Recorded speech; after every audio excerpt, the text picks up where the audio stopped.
karon diri sa Barangay Hall sa Barangay 76-A Bocana, Davao City. Sa Phase 1 Barangay Hall. So tara mga tanat ta diri.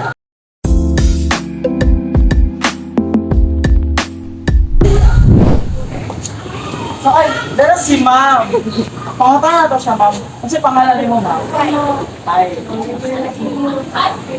So, papakutana na mo ma'am ba? It's for educational purposes na siya.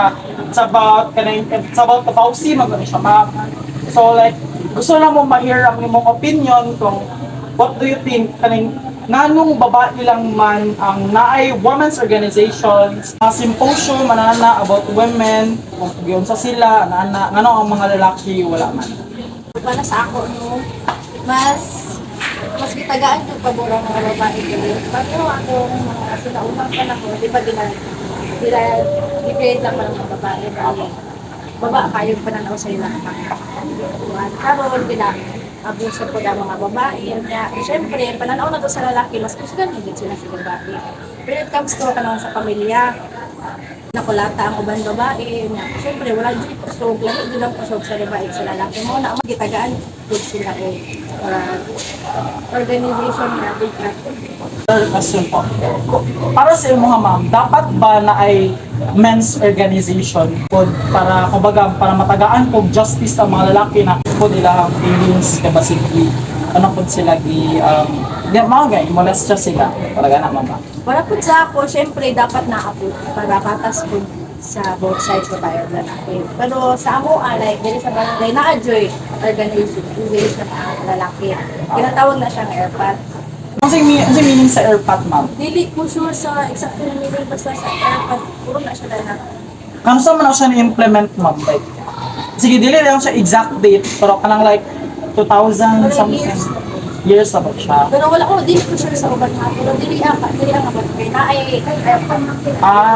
Mga tubag ni ma'am, no? So, ang ginahingon ni ma'am Kai is, diya sa Barangay 76-A, Barangay Hall Phase 1 is, naana daw sila men's organization dili, which they called ERPAT organization. Wako siya nag-provide on what is the meaning of the ERPAT organization, pero siya na naana daw ERPAT organization dili. Naana daw men's organization kumbaga.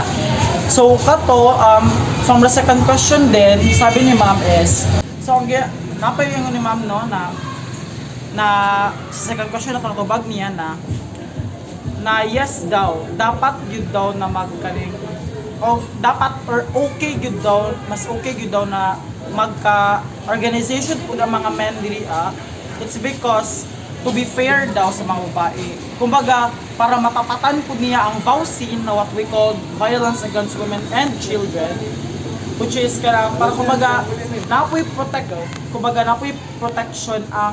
di siya protection pero kumbaga matakil pod ang mga feelings sa lalaki diri sa what they call na organization sa mga lalaki. Kumbaga si ma'am ang gi-provide na information sa mua is